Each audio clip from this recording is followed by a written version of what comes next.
guys, it's me Shweti and welcome back to our channel Mentor Tales. 6th Sem BA ഇംഗ്ലീഷിൻ്റെ new literatures in ഇംഗ്ലീഷിലെ prose and short ഫിക്ഷനിൽ വരുന്ന the handsomest drowned man in the world by Gabriel Garcia Marquez ആണ് നമ്മൾ ഇന്ന് discuss ചെയ്യാൻ പോകുന്നത്. ഈ ഒരു ചാപ്റ്ററിൽ വരുന്ന ഇമ്പോർട്ടൻറ്റ് ക്വസ്റ്റ്യൻസ് ആണ് ഈ ഒരു വീഡിയോയിൽ ഡീൽ ചെയ്യാൻ പോകുന്നത്. സോ ബിഫോർ ഗെറ്റിംഗ് സ്റ്റാർട്ടഡ്, ആരെങ്കിലും നമ്മുടെ ചാനൽ ഫസ്റ്റ് ടൈം ആണ് കാണുന്നതെന്നുണ്ടെങ്കിൽ നിങ്ങൾക്ക് യൂസ്ഫുൾ ആയി തോന്നുകയാണെങ്കിൽ എല്ലാവർക്കും ഷെയർ ചെയ്യുക, സബ്സ്ക്രൈബ് ചെയ്യുക. So let's get into the video. First ഇതിൽ ഷോർട്ട് ആൻസർ ക്വസ്റ്റ്യൻസ് ആണ്. അതിൽ ഒന്നാമത്തെ question, how do the children treat the drowned man when they find him എന്നാണ്. അപ്പോൾ അതിൻ്റെ ആൻസർ എന്താണെന്ന് വെച്ചാൽ, കുട്ടികൾ അവിടെ ഷോറിൽ കളിച്ചുകൊണ്ടിരിക്കുമ്പോഴാണ് ഈ ഒരു ഡ്രൗണ്ട് മാൻ അവർ കാണുന്നത്. അപ്പോൾ അവർ ഈ സാൻഡിൽ ഭയങ്കര പ്ലേഫുള്ളായിട്ട് അയാളെ ബെറി ചെയ്തും കൊണ്ടാണ് അവർ കളിച്ചത്. So they in a playful way buried the drowned man in the sand. Okay, next question, what is it about the looks of the dead man that makes him special എന്നാണ്. അപ്പോൾ എന്താണ്, he's the tallest, strongest and most virile man they had ever seen. Okay, അവർ കണ്ടതിൽ വെച്ചിട്ട് ഏറ്റവും ടോളസ്റ്റും സ്ട്രോങ്ങസ്റ്റും അതുമാതിരി തന്നെ വിറൈലും ആയിട്ടുള്ള ഒരാളാണ് ഇയാളെന്ന് പറയുന്നത്. ആ ഒരു ബിൽട്ട് ആണ് അദ്ദേഹത്തിന് സ്പെഷ്യലാക്കി മാറ്റുന്നത്. Okay, next question, why do the men who carry the drowned man think he is so tall and heavy. കാരണം എന്താണ്, അതായത് ഡ്രൗണ്ട് മാൻ എന്ന് പറയുമ്പോൾ എന്താണ്, ഭയങ്കര ഹെവിയാണ്. കാരണം അയാൾ വെള്ളത്തിൽ കിടക്കാൻ തുടങ്ങിയിട്ട് കുറേ കാലമായി, കുറേ ദിവസമായിട്ടുണ്ടായിരിക്കും. So water might have entered his body and അതുകൊണ്ട് തന്നെ ഹീസ് ടു ഹെവി. അതുകൊണ്ടാണ് ഇയാളെ ഏറ്റി നടക്കുന്ന ആളുകൾക്ക് ഇയാൾ ഭയങ്കര ഹെവി ആയിട്ട് തോന്നുന്നത്. Okay, next question, how are the men able to tell that the drowned man was a stranger to the village before the even cleaned off his face. Okay, അപ്പോൾ അയാളുടെ മുഖം ക്ലീൻ ചെയ്യുന്നതിന് മുന്നേ തന്നെ ഇയാൾ ആ വില്ലേജത്തെ അല്ലാന്ന് എങ്ങനെയാണ് അവർക്ക് മനസ്സിലായെന്നാണ് ചോദിക്കണത്. എങ്ങനെ മനസ്സിലായേ? കാരണം അവിടെ ആ ഒരു വില്ലേജിൽ ആകെ 20 വുഡൺ ഹൗസസ് ആണ് ഉള്ളത്. ആ 20 ഹൗസസത്തെ ആളുകളെയും അവർക്ക് അങ്ങോട്ടും ഇങ്ങോട്ടും നന്നായിട്ട് അറിയുകയും ചെയ്യാം. അപ്പോൾ അവിടെ എന്തായാലും ഇത്രയും ടോളായിട്ടുള്ള ഒരാളില്ല എന്നുള്ളത് അവർക്ക് ഉറപ്പായിരുന്നു. അപ്പോൾ അതുകൊണ്ടാണ് അവർക്ക് പറയാൻ പറ്റിയത്. Next question, what causes the men to view the drowned man with sympathy. Drowned മാനോട് സിമ്പതിയോടുകൂടി കാണാൻ എന്താണ് കാരണം? കാരണം ഈ ഡ്രൗണ്ട് മാനിനെമാതിരി തന്നെ ഈ വില്ലേജേഴ്സും എന്താണ്, സീയിലൂടെയാണ് അവരുടെ ലിവിങ് കൊണ്ടുപോകുന്നത്. Okay, they also made their living by the sea. അപ്പോൾ ഹ്യൂമാനിറ്റി എന്നുള്ളൊരു കോൺസെപ്റ്റ് എടുക്കുമ്പോൾ ഇയാൾ ഇവരുടെ ബ്രദറായിട്ട് വരും ശരിക്കും. ഓക്കെ, അപ്പോൾ തൻ്റെ ലിവിങ്ങിന് വേണ്ടി കടലിലേക്ക് പോയിട്ട് ഡ്രൗൺ ചെയ്ത് മരിച്ച ഒരാളായിരിക്കാം. സോ വില്ലേജേഴ്സ് അയാളൊരു ബ്രദറായിട്ടാണ് കൺസിഡർ ചെയ്യുന്നത്. അതുകൊണ്ട് തന്നെ അവരുടെ ഡ്യൂട്ടിയാണ് അയാൾക്കൊരു ഡീസൻറ്റ് ബറിയൽ കൊടുക്കുക എന്നുള്ളത്. അപ്പോൾ അതുകൊണ്ടാണ് ഇയാളൊരു സിമ്പതിയോട് കൂടിയിട്ട് ഇവർ കാണുന്നത്. Next question, why are in the villages repulsed by the corpse. അതായത് ഈ കോർപ്സ്, ഈ ഒരു ശവശരീരം കണ്ടിട്ട് എന്തുകൊണ്ടാണ് വില്ലേജസിന് ഒരു വെറുപ്പ് തോന്നാഞ്ഞത് എന്നാണ് ചോദിക്കണത്. കാരണം എന്താണ്? കാരണം അവർ കണ്ടതിൽ വെച്ചിട്ട് ഏറ്റവും ഹാൻഡ്സമും ഏറ്റവും സ്ട്രോങ്ങും ആയിട്ടുള്ള ഒരാളായിരുന്നു അത്. അപ്പോൾ അതുകൊണ്ടാണ് അവർക്കൊരു വെറുപ്പും തോന്നാതിരുന്നത്. Next question, what do the villagers decide to do once they bury the drowned man. അപ്പോൾ ഈ ഡ്രൗണ്ട് മാനിനെ ബറി ചെയ്തതിന് ശേഷം എന്താണ് ഇവർ ഡിസൈഡ് ചെയ്തത്? അവർ പറഞ്ഞു, ഈ ഡ്രൗണ്ട് മാനിന് അവരിട്ട പേരാണ് എസ്റ്റബാൻ എന്നുള്ളത്. അപ്പോൾ ഈ എസ്റ്റബാൻ്റെ മെമ്മറിക്ക് വേണ്ടിയിട്ട് ഇവർ വീടിൻ്റെ വാതിലൊക്കെ ഭയങ്കര വൈഡാക്കി നിർമ്മിക്കും. ഓക്കെ, ഡോർസൊക്കെ വൈഡറാക്കും. അതുമാതിരി തന്നെ അവരുടെ ഹൗസസൊക്കെ ബ്രൈറ്റ് കളേഴ്സിൽ പെയിൻറ്റ് ചെയ്യും, ഫ്ലവേഴ്സ് പ്ലാൻ ചെയ്യും. അങ്ങനെ കുറേ കാര്യങ്ങൾ ഇവർ ഡിസൈഡ് ചെയ്യുകയാണ് ചെയ്യണത്. Okay, how did the villagers perform the last rites of the drowned man. എങ്ങനെയാണ് ഡ്രൗണ്ട് മാൻ്റെ ലാസ്റ്റ് റൈറ്റ്സ് വില്ലേജേഴ്സ് പെർഫോം ചെയ്തത്? ഒന്ന്, വിമൺ എന്ത് ചെയ്തു, ഡെക്കറേഷൻസ് ഒക്കെ ഉണ്ടാക്കി അവൻ്റെ മേത്ത്. ഒരു കോമ്പസും ഒരു ഹോളി വാട്ടറും നെയിൽസൊക്കെ വെച്ചിട്ട് അവൻ്റെ മേലെ വെച്ചു.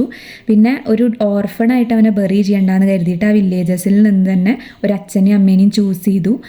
അതുമാതിരി തന്നെ അങ്കിൾ, ആണ്ട്, കസിൻ അവരൊക്കെ ചൂസ് ചെയ്യാണ്. അപ്പോൾ ഒരു ഓർഫണായിട്ട് അവനെ ബറി ചെയ്യുന്നില്ല. ഓക്കെ, പിന്നെ അവരെന്ത് ചെയ്തു, ഒരു ആങ്കർ ഇല്ലാതെയാണ് എസ്റ്റബാനെ എന്ത് ചെയ്യുന്നത്, കടലിലേക്ക് വിടുന്നത്.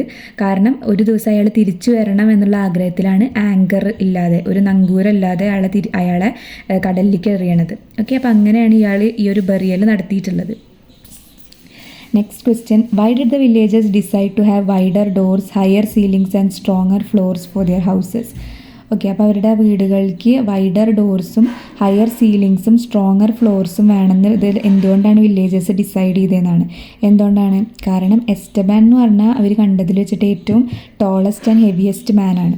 സോ അയാൾ തിരിച്ചു വരികയാണെന്നുണ്ടെങ്കിൽ, അയാളെ അക്കോമഡേറ്റ് ചെയ്യണമെന്നുണ്ടെങ്കിൽ ഇതൊക്കെ ചെയ്യണം, എങ്കിൽ മാത്രമേ അയാളെ അവരുടെ വീട്ടിൽ കൊള്ളുള്ളൂ. അപ്പോൾ അതുകൊണ്ടാണ് അവരങ്ങനെയൊക്കെ തീരുമാനിക്കുന്നത്. അപ്പോൾ ഇത്രയാണ് ഇതിൽ വരുന്ന ഷോർട്ട് ആൻസർ ക്വസ്റ്റ്യൻസ് എന്ന് പറയുന്നത്. കമ്മിങ് ടു പാരഗ്രാഫ് ക്വസ്റ്റ്യൻസ്, ഒന്നാമത്തെ ക്വസ്റ്റ്യൻ എന്ന് പറയുന്നത് Marquez portrayal of human nature in the സ്റ്റോറിയാണ്. ഈ ഒരു സ്റ്റോറിയിൽ ലൈഫിനെ ഒരു സീരീസ് ഓഫ് ട്രാൻസ്ഫോർമേഷൻ ആയിട്ടാണ് മാർക്വസ് കാണിക്കുന്നത്. അപ്പോൾ ഹ്യൂമൻ ബീങ്സും അവരുടെ നേച്ചറും പല രീതിക്കും ചേഞ്ച് ആവാം. ഓക്കെ, അപ്പോൾ ഈ ഒരു ഡ്രൗണ്ട് മാൻ ഒരു കംപ്ലീറ്റ് സ്ട്രേഞ്ചറാണ്. പക്ഷേ എന്നിട്ട് പോലും അയാളുടെ ഫ്യൂണറലിന് വേണ്ടിയിട്ട് ഇവരുണ്ടാക്കുന്ന പ്രിപ്പറേഷൻസാണ് ഒരു ഹ്യൂമാനിറ്റി എന്നുള്ളൊരു കോൺസെപ്റ്റാണ് നമുക്കിവിടെ കാണാൻ പറ്റുന്നത്. സോ വില്ലേജസ് എന്ത് ചെയ്തിട്ടുണ്ട്, ഫസ്റ്റ് നെയ്ബറിങ് വില്ലേജസിലൊക്കെ പോയിട്ട് ഇങ്ങനെ ഒരാളുണ്ടോ എന്നൊക്കെ ചോദിക്കുന്നുണ്ട്. പിന്നെ ഇവരെ ഡെക്കറേറ്റ് ചെയ്യുന്നുണ്ട്. അതുമാതിരി ഇവൻ്റെ ഫ്യൂണറലിന് ശേഷം തിരിച്ചു വന്നാലോ എന്ന് കരുതിയിട്ട് എന്ത് ചെയ്യുന്നുണ്ട്, വീടൊക്കെ ഡോറ് വൈഡറാക്കുന്നുണ്ട്, വീട് ബ്രൈറ്റ് കളേഴ്സിൽ പെയിൻറ്റ് ചെയ്യുന്നുണ്ട്, ഫ്ലവേഴ്സ് പ്ലാൻ ചെയ്യുന്നുണ്ട്. പിന്നെ ഇയാൾക്ക് ഓർഫണായിട്ട് ബറി ചെയ്യാതെ ഒരു അച്ഛനെയും അമ്മേനെയും ചൂസ് ചെയ്യുന്നുണ്ട്. എസ്റ്റബാൻ എന്നുള്ളൊരു പേര് കൊടുക്കുന്നുണ്ട്. സോ ഹ്യൂമാനിറ്റി ഉള്ളൊരു കോൺസെപ്റ്റിലൂടെയാണ് ഇവിടെ നമ്മൾ ഹ്യൂമൻസിനെ ഡെപ്പിക്റ്റ് ചെയ്തിട്ടുള്ളത്. Next question, significance of the name Esteban. Esteban എന്ന് പറഞ്ഞാൽ അതിന് റിലീജിയസ് ആയിട്ടും മിത്തോളജിക്കലായിട്ടുള്ള സിഗ്നിഫിക്കൻസ് ഉണ്ട്. റിലീജിയസ്ലി എന്താണ് എസ്റ്റബാൻ എന്ന് പറഞ്ഞാൽ സ്റ്റീഫൻ എന്ന് പറഞ്ഞാൽ ആരാണ്, ക്രിസ്ത്യാനിറ്റിയിലെ ആദ്യത്തെ മാർട്ടയറാണ് സ്റ്റീഫൻ എന്ന് പറയുന്നത്. ഈ സ്റ്റീഫൻ എന്നുള്ള പേരിൻ്റെ സ്പാനിഷ് വെർഷനാണ് എസ്റ്റബാൻ എന്ന് പറയുന്നത്. ഓക്കെ, പിന്നെ അതേമാതിരി മിത്തോളജി നോക്കുകയാണെങ്കിൽ എസ്റ്റബാൻ എന്ന് പറയുന്നത് ഒരു സ്ലേവ് ഉണ്ടായിരുന്നു, എസ്റ്റെവാനിക്കോ എന്ന് പറഞ്ഞിട്ട്. അപ്പോൾ ആ ഒരു സ്ലേവിൻ്റെ ഒരു അനദർ നെയിമും കൂടിയാണ് ഈ ഒരു എസ്റ്റബാൻ എന്ന് പറയുന്നത്. അപ്പോൾ അങ്ങനെ റിലീജിയസ് ആയിട്ടും മിത്തോളജിക്കലായിട്ടും സിഗ്നിഫിക്കൻസ് ഉള്ളൊരു പേരാണ് എസ്റ്റബാൻ എന്നുള്ളത്. Next question, representation of masculinity in the story. അപ്പോൾ ഈ ഒരു കഥയിൽ പൗരുഷത്തിൻ്റെ ചിത്രീകരണം എങ്ങനെയാണെന്ന് ചോദിച്ചിട്ടുള്ളത്. എങ്ങനെയാണ്, അതായത് ഈ ഒരു ഇതിൽ ഈ നമ്മുടെ ഒരു സൈസും സ്ട്രെങ്ത്തും അതുമാതിരി തന്നെ അട്രാക്റ്റീവ്നെസ്സുമാണ് ഒരു മാസ്കുലിനിറ്റി ആയിട്ട് കൺസിഡർ ചെയ്യുന്നത്. അതായത് എസ്റ്റബാൻ ഇതിലെങ്ങനെയാണ്, he's described as the tallest, handsomest and heaviest man in the they had ever seen. Okay, so women എന്ത് ചെയ്യാണ്, അയാളോട് ഭയങ്കര സിമ്പതി തോന്നുകയാണ്. അപ്പോൾ ഇവർ എസ്റ്റബാനെ ഈ വിമൺ അവരുടെ ഹസ്ബൻഡ്സായിട്ട് കമ്പയർ ചെയ്യാണ്. അപ്പോൾ അവരുടെ ഹസ്ബൻഡ്സ് എസ്റ്റബാനെ കമ്പയർ ചെയ്യുമ്പോൾ ഭയങ്കര ലോ ആയിട്ടാണ് അവർക്ക് തോന്നുന്നത്. അപ്പോൾ അതുമാതിരി തന്നെ ഇതിൽ വേറൊന്നെന്ന് പറയുന്നത് മാസ്കുലിനിറ്റിയിൽ കാണിക്കുന്ന non physical traits like compassion, leadership, modesty, അതൊക്കെ നമുക്ക് കാണിക്കുന്നുണ്ട്. സോ ഒരു മാൻ എന്ന് പറഞ്ഞാൽ ഈ ക്വാളിറ്റീസൊക്കെ ഉണ്ടായിരിക്കണം. പക്ഷേ ഈ ഒരു സ്റ്റോറിയിലുള്ള വിമൺ എസ്റ്റബാനെ ലവ് ചെയ്യണത് അവൻ്റെ ഫിസിക്കൽ അട്രിബ്യൂട്ട്സിന് വേണ്ടി മാത്രമാണ്. Next one, comment on the symbol of flowers in the handsomest drowned man in the world. ഫ്ലവേഴ്സിൻ്റെ സിംബലൈസേഷനാണ് ചോദിക്കുന്നത്. അപ്പോൾ എന്താണ് ഫ്ലവർ എന്ന് പറഞ്ഞാൽ എന്താണ്, it is actually a symbol of transformation of a life. ഒരു ലൈഫിൻ്റെ ഒരു ട്രാൻസ്ഫോർമേഷനാണ് കാണിക്കുന്നത്. ഓക്കെ, സോ എസ്റ്റബാൻ വരുന്നതിന് മുന്നേ അവിടെ ആകെ 20 വീടുകളെ ഉണ്ടായിരുന്നുള്ളൂ. ആൻഡ് അവിടെ ഫ്ലവേഴ്സ് ഒന്നും ഉണ്ടായിരുന്നില്ല. അതൊരു ഡെസേർട്ട് മാതിരിയായിരുന്നു. പക്ഷേ എസ്റ്റബാനെ കണ്ടതിന് ശേഷം, എസ്റ്റബാനെ ഇവർ ഫ്യൂണറലൊക്കെ നടത്തിയതിന് ശേഷം ഇവരെന്ത് ചെയ്യാണ്, വില്ലേജേഴ്സ് എന്ത് ചെയ്യാണ്, ഫ്ലവേഴ്സൊക്കെ പ്ലാന്റ് ചെയ്യാൻ തുടങ്ങി. കാരണം ദൂരെ കടലിൽ കൂടെ ആളുകൾ പോകുമ്പോൾ അവർക്ക് മനസ്സിലാവണം അതാണ് എസ്റ്റബാൻ്റെ വില്ലേജ് എന്ന് പറയണം എന്ന് പറഞ്ഞിട്ട്. സോ ഒരു പുതിയൊരു ജീവൻ ഉണ്ടാവുന്ന ഒരു സിംബലാണ് ആക്ച്വലി ഫ്ലവേഴ്സ് ഇതിൽ കാണിക്കുന്നത്.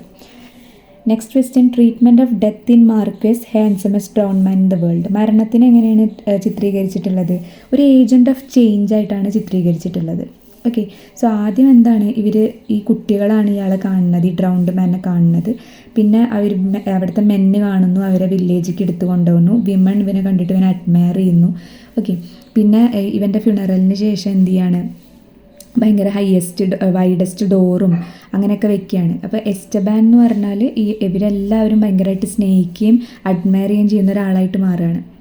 പിന്നെന്താണെന്ന് വെച്ചാൽ ഏതെങ്കിലും ഒരു രീതിയിൽ എല്ലാ ഹ്യൂമൻസും കണക്റ്റഡ് ആണ് എന്നുള്ളൊരു കാര്യം കൂടി ഇവിടെ കാണിക്കുന്നുണ്ട്. അപ്പോൾ എസ്റ്റബാനെ ഒരു ഓർഫണായിട്ട് അവർ ബറി ചെയ്യാതെ ഒരു അച്ഛനെയും അമ്മേനെയൊക്കെ ചൂസ് ചെയ്തിട്ടൊക്കെയാണ് ബറി ചെയ്യുന്നത്. So humans are connected in one or another way എന്നുള്ളൊരു കാര്യം ഇവിടെ പറയുന്നുണ്ട്. Okay, so death is actually a leveller and a unifier എന്നുള്ളൊരു കോൺസെപ്റ്റ് ഇവിടെ നമുക്ക് കാണാൻ പറ്റും. Next, see as an allegory in Marquez story. അപ്പോൾ ഈ മാർക്വസിൻ്റെ ഈ ഒരു സ്റ്റോറിയിൽ സീനെ ഒരു രൂപകമായിട്ട് എങ്ങനെ കാണിക്കുന്നു എന്നാണ് ചോദിക്കുന്നത്.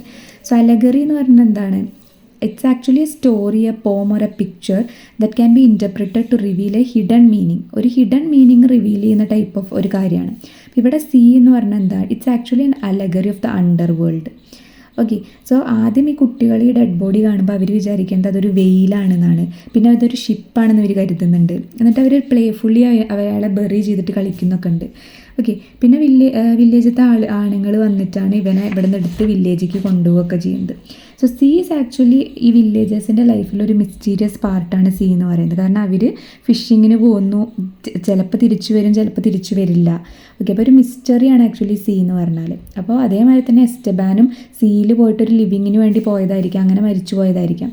സോ ആ ഒരു രീതിക്ക് ഇവർ എസ്റ്റബാനെ ഒരു ബ്രദറായിട്ട് കൺസിഡർ ചെയ്യുന്നുണ്ട്. ഓക്കെ, സോ സീ എന്ന് പറഞ്ഞാൽ അങ്ങനെ ഒരു സ്ട്രെങ്ത് ആൻഡ് പവർ അല്ലെങ്കിൽ അണ്ടർ വേൾഡിൻ്റെ ഒരു അലഗറിയൊക്കെ ആയിട്ടാണ് ഇവിടെ ആക്ട് ചെയ്യുന്നത്. ഓക്കെ, അപ്പോൾ ഇത്രയാണ് ഇതിൽ വരുന്ന പാരഗ്രാഫ് ക്വസ്റ്റ്യൻസ്. ഇനി ഇതിൽ എസ്സേ ക്വസ്റ്റ്യൻസിൽ ഫസ്റ്റ് വൺ എന്ന് പറയുന്നത് describe the magical realist elements in Marquez handsomest drowned ആണ്. അപ്പോൾ മാജിക്കൽ റിയലിസം ഉള്ളൊരു സ്റ്റോറിയാണിത്. അപ്പോൾ ഇതിൽ എന്തൊക്കെയാണ് അങ്ങനെ വരുന്ന ഒരു കാര്യം എന്ന് പറയുന്നത്, അപ്പോൾ ആദ്യം തന്നെ ഈ കുട്ടികൾ ഇയാളെ കാണുമ്പോൾ വിചാരിക്കേണ്ടത് അത് ഒരു വെയിലാണ് അല്ലെങ്കിൽ ഒരു ഷിപ്പാണെന്നൊക്കെ കരുതുന്നുണ്ട് ഡെഡ് ബോഡി കാണുമ്പോൾ. ഓക്കെ, അപ്പോൾ ഒരു ഡെഡ് ബോഡീനെ ഒരു ഷിപ്പോ വെയിലൊക്കെ ആയിട്ട് കൺസിഡർ ചെയ്യപ്പെടുന്നുണ്ട്.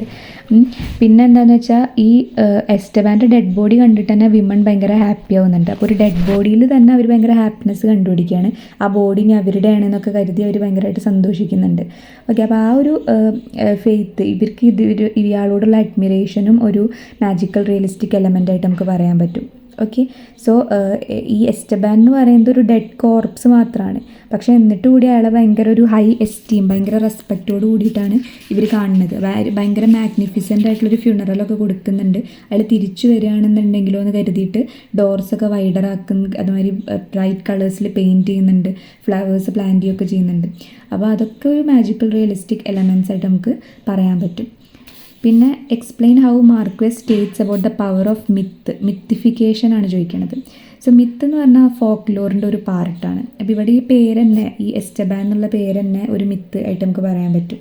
നമ്മൾ ഓൾറെഡി പറഞ്ഞു എസ്റ്റബാൻ എന്നുള്ള സ്റ്റീവൻ്റെ ഒരു സ്ലേവിൻ്റെ കേസും, അതുമാതിരി തന്നെ Stephen first martyr of Christianity, അതിൻ്റെയൊക്കെ ഒരു പേരിന്നാണ് ഈ എസ്റ്റബാൻ എന്നുള്ളൊരു പേര് വരുന്നത്. ഓക്കെ, പിന്നെ ഇത് സ്റ്റോറി പറയുക കുട്ടികളാദ്യം കാണുന്നത്. അതുമാതിരി വില്ലേജ് ഒരു മിത്താണ്. വില്ലേജ് എന്താണ്, അവിടുത്തെ ആളുകളൊക്കെ സീയിൽ പോയിട്ട് അവരുടെ ലിവിങ് ഉണ്ടാക്കുകയാണ്. അപ്പോൾ കുറച്ച് വുഡൻ ഹൗസസ് മാത്രമായിട്ടുള്ളൊരു വില്ലേജാണ്. അപ്പോൾ അതൊക്കെ ഒരു മിത്തായിട്ട് നമുക്ക് പറയാൻ പറ്റും. പിന്നെ ഇയാൾക്ക് വേണ്ടി ഒരുക്കുന്ന ഒരു സ്പ്ലെൻഡിഡ് ഫ്യൂണറൽ പറയാം.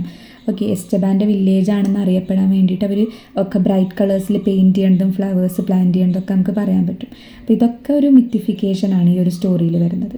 അപ്പോൾ ഇതൊക്കെയാണ് ഇതിൻ്റെ എസ്സേ ക്വസ്റ്റ്യൻസ് എന്ന് പറയുന്നത്. ഓക്കെ, സോ അത്രയാണ് ഈ ഒരു ചാപ്റ്ററിൽ വരുന്ന ഇമ്പോർട്ടൻറ്റ് ക്വസ്റ്റ്യൻസ് എന്ന് പറയുന്നത്. ഇനിയിപ്പോൾ അടുത്തൊരു ചാപ്റ്റർ നമ്മൾ വൈകാതെ തന്നെ വരും. അതുവരെ എല്ലാവരും ഹാപ്പി ആൻഡ് സേഫ് ആയിട്ടിരിക്കുക. And don't forget to subscribe our channel. So thank you so much.